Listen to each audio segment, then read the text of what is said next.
No man wanted the obese black woman until the millionaire made her his wife. For years, she's been ignored, mocked, and told she would never be enough. But then, one man with everything notices her heart when no one else would. Just as she dares to believe love has finally found her, the world turns against them. Friends vanish, the church whispers, and even his own children call her a fraud. But when tragedy strikes and his life hangs in the balance, the truth about their marriage is put to the ultimate test. Will love be strong enough to silence the hate, or will she lose everything all over again? Drop a comment below and share which part of the world you're tuning in from today. If you enjoy stories like this, don't forget to subscribe for more. The humidity hung thick in the air as Gloria Johnson pushed open the squeaky screen door of May's diner. The familiar scent of coffee and bacon wrapped around her like an old friend. 20 years of mornings just like this one had worn smooth paths in the faded linoleum beneath her sensible shoes. "Morning, Miss Gloria," called Mr. Peterson from his usual corner booth. His newspaper crinkled as he waved. Gloria tied her white apron around her waist, tucking the strings in carefully. "Good morning to you too. Coffee's fresh and hot." She moved through her routine with practiced grace, despite her size. The coffee pot felt natural in her hand as she made her rounds, topping off cups and exchanging gentle greetings with the regulars who'd become like family over the years. The bell above the door chimed as a group of construction workers lumbered in, their boots tracking red clay across the floor. Gloria's shoulders tensed slightly, but her smile stayed fixed in place. These men were regulars too, just not the kind she looked forward to serving. "Well, look who it is." One of them sneered, loud enough for everyone to hear. The biggest attraction in town. Laughter rippled through their group. Gloria's hands trembled slightly as she poured their coffee, pretending not to hear. The cruel words stung, same as they always did, but she'd learned long ago to keep her hurt hidden behind a pleasant expression. "Better reinforce that chair." Another one chuckled. "Wouldn't want no accidents." Just then, the bell chimed again. Gloria glanced up to see Charles Hayes step inside, his distinguished presence commanding attention even in casual clothes. He was new to town, but word had spread quickly about the wealthy widower who'd bought the old Miller estate. "Good morning," he said warmly, settling into a booth by the window. His kind eyes met Gloria's, showing none of the judgment she was used to seeing. As Gloria brought him a menu, the construction workers' comments grew louder and more pointed. "Hey Gloria, better watch that floor don't cave in." Before she could retreat to the kitchen, Charles Hayes stood up, his voice cut through the diner like steel wrapped in velvet. "Gentlemen, I suggest you direct your attention to your breakfast and away from this lady who's trying to do her job with dignity, something you seem to know little about." The silence that followed was absolute. The construction workers stared into their coffee cups, faces reddening. Other customers nodded in approval. Gloria's hands shook as she poured Charles a cup of coffee, touched by his unexpected defense. "Thank you," she whispered, her voice barely audible. He smiled gently. "No thanks needed, ma'am." As Gloria walked back to the counter, her heart fluttering strangely in her chest, a question echoed in her mind. Why would a man like him notice me? The morning sun streamed through May's diner's windows, catching dust motes dancing in the air, as Gloria wiped down the counter for the 10th time. Her cheeks warmed remembering yesterday's scene. The way Charles Hayes had stood up for her still felt like something from a dream, or maybe a movie she'd watched late at night. "Order up," called Jimmy from the kitchen, making her jump. As she carried plates to table 6, the bell chimed. Gloria's heart skipped when she saw Charles Hayes walk in, dressed in a crisp blue button-down shirt. He settled onto a counter stool, directly in her section. "Good morning, Miss Johnson," he said, his voice warm and gentle. "Good morning, Mr. Hayes." She pulled out her order pad, trying to keep her hands steady. "Coffee, please," he smiled, causing the corners of his kind brown eyes to crinkle. "And I noticed you were reading something yesterday during your break. May I ask what it was?" Gloria hesitated, surprised by his interest. "Oh, just my devotional, nothing special." "Which one?" "I've been looking for a new daily reading myself. Daily Bread and Blessings. It's simple, but it helps me start each day right." She found herself relaxing slightly as they discussed their favorite passages. "I've always believed that faith gives us strength when we need it most," Charles said thoughtfully, stirring his coffee. Gloria nodded, remembering how many times her faith had carried her through difficult moments. "It surely does." Throughout the morning, Charles lingered over his breakfast, their conversation flowing easily between quiet moments of serving other customers. Gloria couldn't help noticing how his eyes stayed focused on her face when they talked, never dismissing her like so many others did. Later, As she swept the floor near the kitchen, her coworker Jenny nudged her with an elbow. "Look at you, catching the eye of the town millionaire," she teased. "He's been here all morning." "Stop it," Gloria protested, feeling her face grow hot. "He's just being kind." "Kind and rich," another waitress chimed in. "And he sure ain't looking at nobody else." Gloria tried to laugh it off, but her heart was doing strange little flips in her chest. She knew better than to read anything into his attention. Men like Charles Hayes didn't look twice at women like her. When he finally stood to leave, he placed a generous tip on the counter. "I'll be back tomorrow," he said softly, his eyes meeting hers with a warmth that made her breath catch. Gloria watched him walk to his car, her emotions swirling in confusion. Part of her wanted to dismiss this as nothing. Surely he was just being neighborly. But another part, a tiny spark she thought she'd extinguished long ago, flickered with an unfamiliar warmth. She pressed her hand to her chest, trying to still her racing heart, caught between disbelief and something that felt dangerously like hope. The evening air hung heavy with late summer warmth as Gloria gathered her things from her locker. Her feet ached from the long shift, but her mind kept drifting to the way Charles had smiled at her over his lunch earlier. She shook her head, trying to chase away such silly thoughts. "Night, Jimmy," she called to the cook as she pushed open the back door of May's diner. The parking lot was nearly empty, most of the dinner crowd long gone. The street lamps cast pools of yellow light across the cracked asphalt. Gloria adjusted her purse strap on her shoulder, then stopped short. There, leaning against a sleek black car, stood Charles Hayes. "Miss Johnson," he said, straightening up, "I hope you don't mind that I waited." Gloria's hands trembled slightly as she gripped her purse tighter. "Is everything all right, Mr. Hayes?" He stepped forward, his expression earnest in the dim light. "Everything's fine, I wanted to ask you something." He cleared his throat. "Would you have dinner with me tomorrow evening? There's a lovely little Italian place, Giuseppe's, just outside of town. Quiet, family-owned." Gloria's heart thundered in her chest. Her first instinct was to look around, certain this must be some kind of cruel joke. But Charles's face held nothing but sincerity. I don't know," she said softly. "People might talk." "Let them," Charles replied firmly. "Gloria, I've watched how you treat everyone who comes into that diner, even those who don't deserve your kindness. You have a beautiful spirit, and I'd like to know you better." Heat rushed to Gloria's cheeks. "Mr. Hayes. Please, call me Charles." She swallowed hard. I'll think about it." He smiled warmly. "Of course. Take all the time you need." He handed her a business card. "My number's right there. Just let me know." Back in her small apartment, Gloria paced the worn carpet, the business card clutched in her hand. The phone on her kitchen wall seemed to mock her indecision. For 2 hours, she walked back and forth, arguing with herself, before finally picking up the receiver with shaking fingers. "Hello?" His voice was warm even through the phone line. "Mr. Hayes, Charles, this is Gloria Johnson. About dinner tomorrow." "Yes, I'd like that."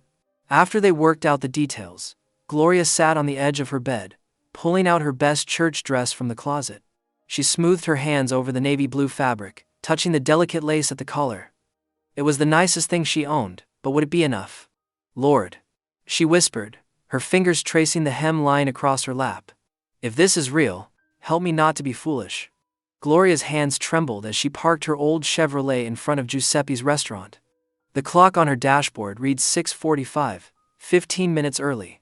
She checked her reflection in the rearview mirror for the 100th time, patting her carefully styled hair. Her navy blue church dress, though a few years old, was pressed perfectly, each pleat crisp and neat. Through the restaurant's windows, warm light spilled onto the sidewalk. Several well-dressed couples walked in, making Gloria shrink back in her seat. What was she doing here? She didn't belong in a place like this. Just then, Charles's car pulled up. He stepped out, looking distinguished in a gray suit, and walked to her car door with a gentle smile. "Gloria, you look lovely," he said, offering his arm. Inside, the hostess led them to a quiet corner booth. Gloria noticed the fine tablecloths, the flickering candlelight, the soft classical music. Her hands fidgeted with the cloth napkin in her lap. "I hope you like Italian food," Charles said, his kind eyes studying her face.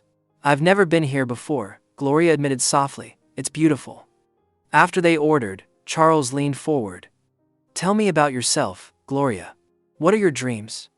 The question caught her off guard. Most people only seemed interested in commenting on her appearance or making assumptions. Dreams? She echoed. Yes, what makes your heart come alive? What would you do if anything were possible? Gloria found herself opening up, sharing things she'd never told anyone. How she loved to sing in her church choir but always stayed in the back row. How she wrote poetry late at night but kept the notebooks hidden under her bed. How she dreamed of traveling, of seeing the ocean just once. Charles listened intently, asking thoughtful questions. He shared stories too, about losing his wife to cancer 5 years ago, about raising his children, about his own struggles and hopes. They laughed together over childhood memories and silly diner stories. When dessert arrived, a slice of tiramisu to share, Gloria realized 3 hours had passed. For the first time in years, maybe decades, she felt truly seen. Not just looked at, but understood. Charles set down his coffee cup and reached across the table, taking her hand. Gloria, I need to tell you something. She nodded, heart fluttering. I don't want to just date you, Gloria. I want to marry you. Gloria choked on her tea, coughing as her eyes widened. What? She managed to gasp. I know it seems sudden, Charles said, squeezing her hand. But at our age, when you know something's right, why wait? You're the most genuine, kind-hearted person I've ever met. Later that night, Gloria drove home in a daze, her hands still, shaking on the steering wheel. Charles's words played over and over in her mind like a song she couldn't stop hearing. In her small bedroom, she changed into her nightgown and sat on the edge of her bed, touching her hand where he had held it. This can't be real, she whispered as she drifted off to sleep, her heart full of wonder and disbelief. The late September sunset painted the park in shades of gold and pink. Gloria and Charles walked hand in hand along the tree-lined path, their footsteps crunching on fallen leaves. After a week filled with intimate dinners and long conversations, Gloria felt like she was living in a dream. Charles stopped beneath an old oak tree, its branches spreading wide above them. Gloria, he said softly, this past week has shown me everything I need to know. To her astonishment, he lowered himself to one knee, wincing slightly as his joints protested. Charles, your knee, Gloria started, concerned. My knee is fine, he smiled, reaching into his jacket pocket. What matters is this moment. He produced a small velvet box, opening it to reveal a simple but elegant diamond ring. I know it's not flashy, but it's perfect, Gloria whispered, tears welling in her eyes. I'm 55 years old, Gloria. I don't want to waste years when I know in my heart this is right. Will you marry me? Yes, she breathed, hardly believing the words coming from her own lips. Yes, I will. But their bubble of joy burst quickly. By noon the next day, whispers flew through the small town like leaves in an autumn wind. At the diner, Gloria felt the change immediately. Regular customers who usually chatted now avoided her eyes. Her coworkers huddled in corners, their conversations stopping abruptly when she approached. During the lunch rush, her manager Ted called her into his office. Gloria, you're becoming a distraction, he said, not meeting her eyes. Customers are complaining. Maybe you should consider finding work elsewhere. Even at church, where Gloria had always found solace, she felt the chill. Pastor Harris, who had always greeted her warmly, suddenly became busy whenever she approached. She caught fragments of conversations. Gold digger. After his money, doesn't know her place. The cruelest blow came when Charles's children made their opinions known. His daughter called the diner, loud enough for everyone to hear. Tell that woman to stay away from our father. We all know what she's after. That evening, in her small apartment, Gloria lay across her bed, tears soaking her pillow. The ring caught the dim light as she twisted it on her finger. 20 years of serving coffee with a smile, of being invisible, except when people wanted to make cruel jokes. 20 years of loneliness, of watching others find love while she remained alone. No man wanted me, she whispered fiercely into her pillow, until him. She sat up, wiping her eyes with determination. The ring glinted on her finger like a promise. I won't let them take this from me. The morning sun filtered through Gloria's bedroom window as she stood before the mirror, hardly recognizing herself. The borrowed white wedding dress, loaned by Martha from the church choir, fit better than she'd expected. Its simple lines and delicate lace trim made her feel beautiful, even though she'd had to let out the seams a bit. Lord, she whispered, smoothing the fabric with trembling hands. I never thought I'd wear white. She'd done her own makeup, kept it subtle like Charles preferred. Her small bouquet of white roses and baby's breath sat ready on the dresser, wrapped in a ribbon that matched the soft blue of the autumn sky. At the church, Gloria's heart sank at the sight of so many empty pews. The whispers started as soon as she reached the entrance. "Can you believe he's going through with it?" Someone muttered. "What a waste," came another voice. But Gloria lifted her chin and focused on the man waiting for her at the altar. Charles stood tall in his dark suit, his eyes lighting up as she appeared in the doorway. The organist began playing the wedding march, the notes echoing in the half-empty sanctuary. Each step down the aisle felt like floating, even as she passed row after row of vacant seats where friends had promised to sit. When she reached Charles, he took her hand, squeezing it gently. His smile never wavered, despite the cold stares from his children in the front row. "You're beautiful," he whispered, and in that moment, the empty pews didn't matter anymore. Pastor Harris, who had initially hesitated to perform the ceremony, stood before them. His words were professional but lacked warmth as he led them through their vows. Yet when Charles spoke his promises, his voice rang with conviction. "I, Charles, take you, Gloria, to be my wedded wife, to have and to hold from this day forward." Gloria's voice trembled as she repeated her vows, tears of joy streaming down her face. When Charles slipped the golden band onto her finger, joining her engagement ring, she felt complete. The reception at Charles's home, now their home, was simple but elegant. They'd set up tables in the backyard, with white tablecloths fluttering in the autumn breeze. Though many invited guests had declined to come, those who did attend seemed to soften as they watched the newlyweds' obvious happiness. Charles led their first dance on the patio, holding her close as they swayed to an old love song. "Let them talk," he murmured in her ear. "You're my wife now, and that's all that matters." As evening fell, the last guests departed, leaving Gloria alone in what was now her bedroom. She changed into her nightgown and knelt beside the large bed, folding her hands in prayer. Tears of gratitude rolled down her cheeks as she whispered, "Thank you, Lord, for sending me a man who truly sees me. Not my size, not my color, but me, just me. Thank you for Charles." Sunlight streamed through the kitchen windows as Gloria stood at the counter, humming Amazing Grace while whisking eggs in a bowl.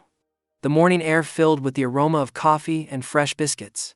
Her wedding ring caught the light, making her pause and smile. This wasn't a dream, this was her kitchen now, her home. Charles appeared in the doorway, already dressed for the day. "Something smells wonderful," he said, wrapping his arms around her waist from behind. "Just a simple breakfast," Gloria replied, but her heart swelled with pride as she served him fluffy scrambled eggs, crispy bacon, and golden biscuits on their best china. In the days that followed, they fell into a gentle rhythm together. Every morning began with shared breakfast and devotionals. Charles showed Gloria his garden, teaching her about the roses he planted years ago. Her fingers, experienced from years of cooking, proved skilled at pruning and weeding. "These tomato plants need someone with your touch," Charles said one afternoon, wiping sweat from his brow. Gloria's laugh rang out across the yard as she carefully staked the growing vines. Sundays brought different challenges. At church, the congregation's cold shoulders were hard to ignore. People shifted away when Gloria and Charles sat in their usual pew. During fellowship hour, conversations went quiet when they approached. But Charles held her hand firmly, and they kept their heads high. "Their hearts will soften in time," Charles whispered, squeezing her hand as they walked home. Gloria found comfort in making their house truly home. She filled it with the sense of fresh-baked bread and slow-cooked suppers. Charles surprised her with thoughtful gifts, a cookbook she'd mentioned wanting, fresh flowers on the kitchen table, a new novel by her favorite author. They started hosting small dinner parties, inviting neighbors and church members. While many declined, a few brave souls attended. Gloria's cooking and warm hospitality began to break down walls, one meal at a time. One evening, as Gloria cleaned up after dinner, she found herself singing "Great is Thy Faithfulness," her rich voice filling the kitchen. Charles appeared in the doorway, smiling. "I haven't heard you sing in days," he said softly. "I missed it." Gloria blushed but didn't stop. Charles joined in, his deep baritone harmonizing with her melody. Their voices blended together, rising and falling in the warm evening light.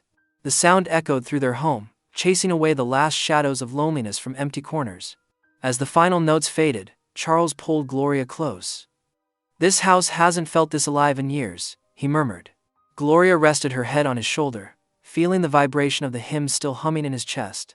The kitchen timer chimed softly, announcing that the apple pie was ready, and their shared laughter joined the music still lingering in the air. Monday morning arrived with a heavy dampness in the air. Gloria smoothed her dress and took a deep breath before pushing open the diner's familiar door. The bell jingled overhead, just as it had thousands of times before, but today felt different. After 20 years, this would be her last time walking through that door as an employee. "Well, look who's back," Sally, the morning shift supervisor, called out with a smirk. "Thought you'd be too fancy for us now." Gloria kept her smile steady as she approached the counter. "I need to speak with Mr. Thompson, please." The manager emerged from his office, barely meeting her eyes as she handed him her resignation letter. 2 weeks' notice, she said softly. "Don't bother," he replied, folding the paper without reading it. "We've already hired your replacement." Behind her, she heard snickering from her former co-workers. "Won't last a year," someone muttered. "That old man will see right through her." Gloria gathered her few belongings from her locker, holding her head high as she walked out. The sound of their laughter followed her to the parking lot, but she refused to let them see her cry. In town, the whispers seemed to follow her everywhere. At the grocery store, women huddled together, their eyes tracking her movements. "Gold digger," she heard clearly as she passed the produce section. The cashier, who had always been friendly, now barely spoke 2 words to her. Sunday morning brought fresh pain. As Gloria and Charles walked into church, the usual warm greetings fell silent. People who had known her for decades suddenly found the floor fascinating. When they sat in their usual pew, the family in front quietly gathered their things and moved several rows ahead. "Just hold my hand," Charles whispered, his grip firm and reassuring.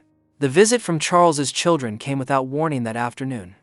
His daughter Sarah burst through the front door, her brother Michael close behind. "How dare you take advantage of our father?" Sarah's voice shook with anger. "He's not thinking clearly, still grieving Mom." Michael stepped forward, his lawyer's demeanor cold and calculated. "We'll contest the will if we have to. Every penny he leaves you, we'll fight it in court." "That's enough," Charles's voice boomed through the house. He stood between his children and Gloria, his usually gentle demeanor hardened with authority. "Your mother would be ashamed of your behavior.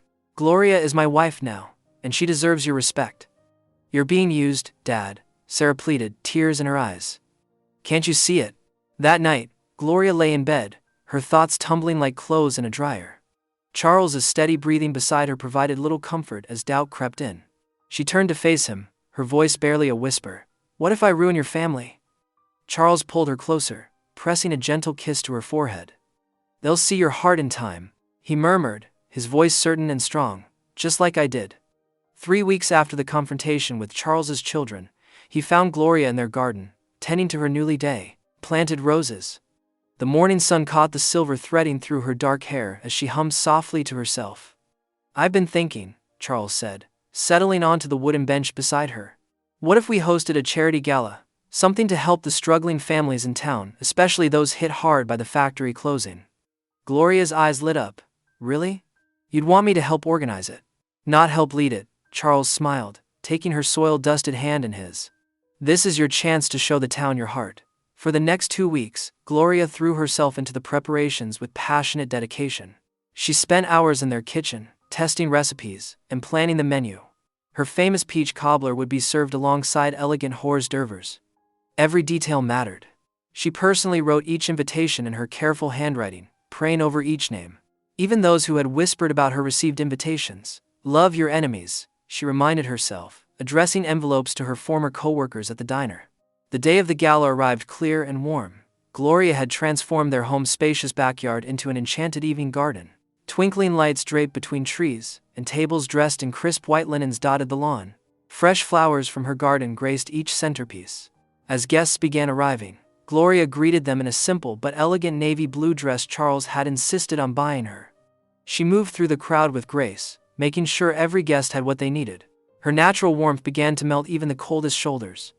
"This shrimp pastry is divine," Mrs.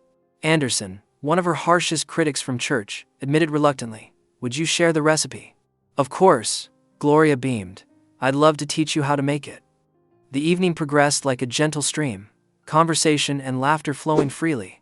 Gloria noticed several of her former diner customers watching her with newfound respect as she coordinated with the servers and kept everything running smoothly. When it came time for speeches, Charles rose and clinked his glass. The crowd fell silent, all eyes turning to him. He looked directly at Gloria, his voice thick with emotion. "Many of you have known me for years," he began. "You've seen my successes and failures, my joys and sorrows. But until Gloria came into my life, you hadn't seen me truly happy." He reached for her hand, drawing her to stand beside him.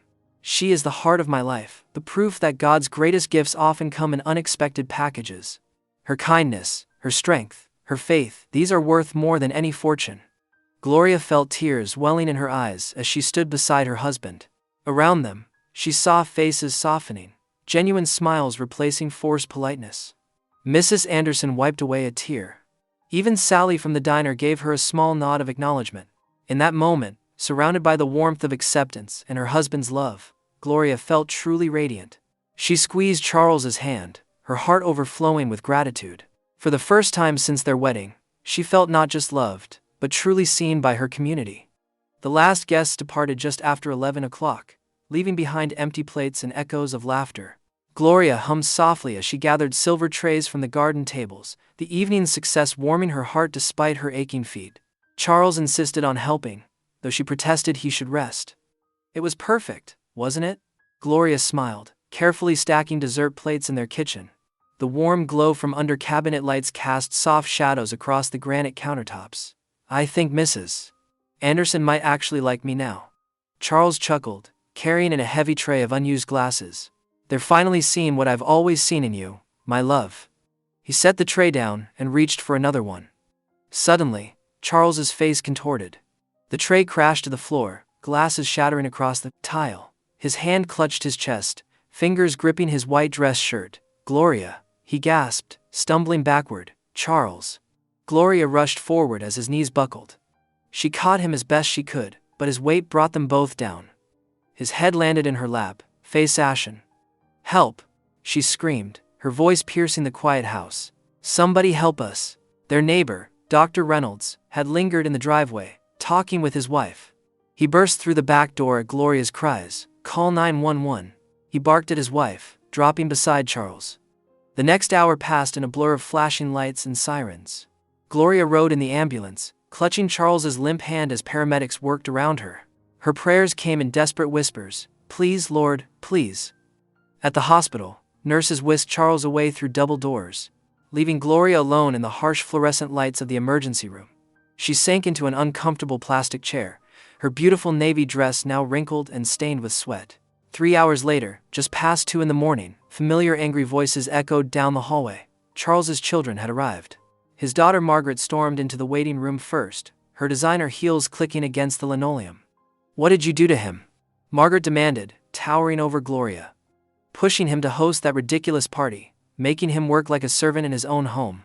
I didn't, Gloria started, but Thomas, Charles's son, cut her off. Save it, he snapped, waving a manila envelope. Our lawyer already filed the papers. We're challenging this sham marriage. You've done enough damage. Gloria's hands trembled in her lap as they continued their tirade. Other waiting room occupants stared, but she barely noticed. Her focus stayed on the double doors, willing them to open with good news. Margaret and Thomas eventually retreated to the other side of the waiting room, speaking in harsh whispers while shooting venomous glances her way. Gloria touched her wedding ring, feeling its weight, remembering Charles sliding it onto her finger with such joy just months ago. Lord, she prayed silently, tears sliding down her cheeks. Don't take him from me now. Please don't let it end like this. Gloria woke with a start at 6 o'clock in the morning, her hand automatically reaching for Charles's side of the bed. The cool sheets reminded her of his absence, and reality crashed over her like a cold wave. The master bedroom felt too large, too quiet without his gentle snoring or the rustle of his morning paper. She went through the motions of her morning routine, making coffee for one instead of two. The house echoed with emptiness as she moved from room to room. Every corner held memories of their brief happiness: his reading chair by the window, his coffee mug in the dish rack, his cardigan draped over the kitchen chair. At the hospital, Gloria found her usual spot in the ICU waiting area, clutching her worn Bible. Charles's children had stationed themselves closer to his room, effectively creating a barrier between her and her husband.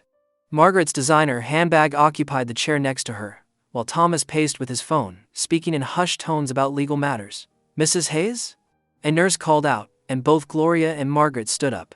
The nurse hesitated, looking between them. His real family is here, Margaret announced coldly. She can wait. Gloria sank back down, her cheeks burning. She watched as Charles's children disappeared behind the heavy doors, leaving her alone again with her prayers. The pattern repeated day after day. Gloria would arrive early, hoping to catch a moment with Charles, only to be blocked by his children's presence. She caught snippets of updates from sympathetic nurses. His condition was stable but serious, they said.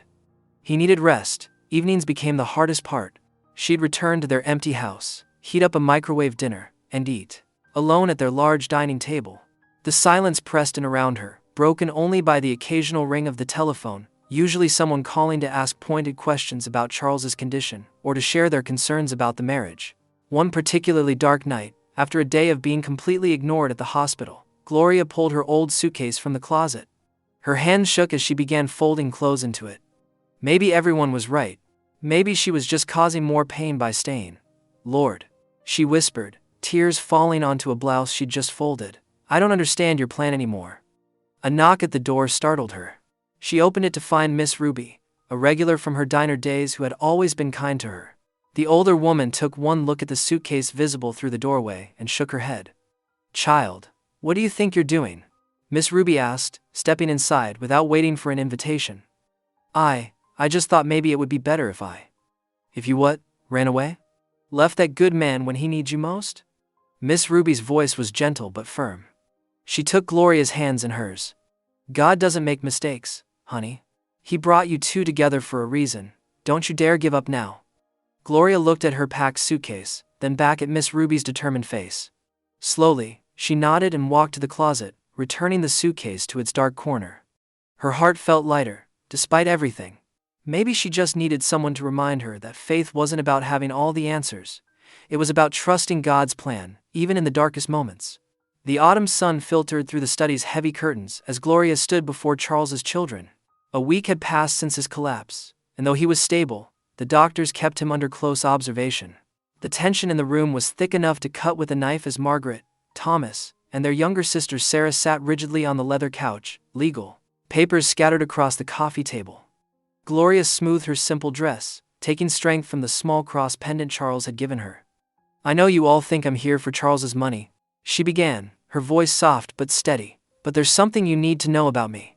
Thomas scoffed, but Margaret raised her hand, silencing him. Go ahead, she said, her tone carefully neutral. Gloria settled into Charles's favorite armchair, her hands folded in her lap. For 20 years, I served coffee at that diner. Every morning, I'd watch families come in together, sharing breakfast, sharing love. I'd go home to my empty apartment, warm up a TV dinner, and pray that God would send me someone who could see past. She gestured to herself, all this. Sarah shifted uncomfortably in her seat, her eyes downcast. Your father, Gloria continued, her voice catching slightly, was the first person who looked at me and saw more than just an overweight waitress. He saw someone who loved books, who had faith, who had dreams. She pulled out a worn Bible from her bag. This was my mama's. She taught me that true worth isn't in appearance or money, it's in how you treat others. Margaret's perfectly maintained composure cracked slightly as Gloria spoke about her mother. I know you're worried I'll take advantage of your father. But the truth is, I've never asked him for anything except his love. The gala we organized? That was to help families who struggle like I did. Every penny we raised went to them. Sarah suddenly stood up, tears streaming down her face. Stop, she whispered. Please stop. Her shoulders shook as she tried to contain her sobs. Gloria rose instinctively, wanting to comfort her, but stayed where she was. We were so wrong, Sarah choked out. I watched you at the gala, the way you treated everyone, how hard you worked. Dad was glowing with pride, and we just couldn't see past our own prejudices. She crossed the room and took Gloria's hands in hers. I'm so sorry. The room fell silent except for Sarah's quiet tears. Thomas stared at his shoes, while Margaret dabbed at her eyes with an expensive handkerchief. Gloria squeezed Sarah's hands gently before releasing them. She felt drained but somehow lighter, as if a heavy burden had been lifted from her shoulders. Without another word, she gathered her Bible and walked to the door. In the hallway, she leaned against the wall, closing her eyes. I spoke my truth, she whispered. The rest is in God's hands. The morning sunlight streamed through the stained glass windows of First Baptist Church, casting rainbow patterns across the wooden pews. Gloria held Charles's arm steady as they made their way down the center aisle. His steps were slow but determined, even though he'd left the hospital against doctor's advice just 2 days ago. The congregation's whispers followed them like autumn leaves in the wind. Some faces showed concern, others curiosity, and a few still held traces of judgment. Gloria helped Charles settle into their usual spot, arranging a small cushion behind his back. "Are you sure you're up for this?" she whispered, noticing the pallor of his face. Charles squeezed her hand. "More sure than I've ever been about anything." The service proceeded as usual. Hymns were sung, prayers were offered, and Pastor Matthews delivered his sermon about forgiveness. But when the time came for community prayer requests, Charles slowly pushed himself to his feet, despite Gloria's gentle protest. "I have something to say," he announced, his voice carrying clearly through the hushed sanctuary. Gloria's heart skipped a beat as all eyes turned toward them. "Many of you think my wife pushed me too hard at the charity gala," Charles continued, standing tall despite his weakness. "That she somehow contributed to my collapse. But you're wrong. Dead wrong." The silence in the church grew deeper. Gloria could hear her own heartbeat pounding in her ears. "This woman, my wife, saved my life. Before her, I was just existing, not living. She brought light back into my home, purpose back into my days. When I collapsed, she acted quickly, called for help immediately. The doctors said if she hadn't been there," his voice cracked with emotion, "I wouldn't be standing here today." Charles turned to face Gloria, tears shining in his eyes. "She's not my burden, she's my blessing. And it's time this congregation understood that." The silence held for a moment longer before Mrs. Anderson, a longtime church member, began to clap. The applause spread slowly at first, then gained momentum until it filled the entire sanctuary. Gloria stood beside Charles, supporting him as happy tears rolled down her cheeks. For the first time since their wedding, she felt the warmth of acceptance washing over her, years of rejection melting away under the congregation's heartfelt response. The following Sunday, Pastor Harris stood at the pulpit, his hands gripping its edges as he surveyed his congregation. The morning light filtered through the stained glass, casting warm colors across the wooden pews. "Would Gloria and Charles Hayes please come forward?" His voice carried a new strength, different from his usual cautious tone. Gloria exchanged a surprised look with Charles before they made their way to the front. Her steps were hesitant, but Charles's steady presence beside her gave her courage. "I have failed as your pastor," Harris began, his voice thick with emotion. "We, as a church, have failed to show the love of Christ." When whispers and gossip arose, I remained silent. When judgment replaced grace, I looked away. "Today, I want to make this right." He turned to face Gloria and Charles directly. "Before God and this congregation, I bless this union. Your love is a testimony to His grace." Mrs. Thompson was the first to stand, tears streaming down her face. "I'm sorry," she said, walking forward to embrace Gloria. Others followed, first a trickle, then a flood. The Baker family, who had once switched pews to avoid sitting near them, now offered warm hugs. Even those who had been the source of cruel whispers came forward with genuine remorse. As the congregation settled back into their seats, someone started singing Amazing Grace. Gloria's voice, usually held back in fear, rose clear and strong above the others. She closed her eyes, letting the melody carry her heart upward, each note filled with joy and thanksgiving. Charles's hand found hers, squeezing gently as their voices joined in harmony with the church family that had finally embraced them. The spring breeze carried the scent of blooming roses as Gloria helped Charles along their garden path. His steps were slower than before, but growing stronger each day. The morning sun warmed their faces as they paused to admire the flowers they'd planted together. "Dad, Gloria," a familiar voice called.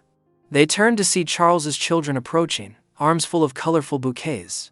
Sarah, his eldest, stepped forward first, her eyes glistening. "We brought these for both of you." The gesture touched Gloria deeply.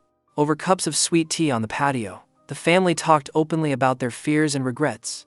Thomas, the younger son, apologized for his harsh words. "We were wrong about you, Gloria. The way you cared for Dad through everything. You're exactly what this family needed." As weeks passed, the transformation spread beyond their home. At church, Gloria found herself welcomed into the choir with open arms. Her voice, once silenced by shame, now soared through hymns of praise. The same townspeople who had whispered cruel words now stopped to chat warmly at the grocery store or wave from their porches. That Sunday morning, Gloria stood with the choir, her heart full as she gazed down at Charles in his usual pew. His children sat beside him, their faces upturned and smiling. As the music swelled around her, she closed her eyes in gratitude. "Thank you, Lord," she whispered between verses. "After years of rejection, I am finally home. Thanks for tuning in." These stories remind us that life is more than headlines, it's about heartlines. Subscribe if you want more moments that make you pause, feel, and reflect.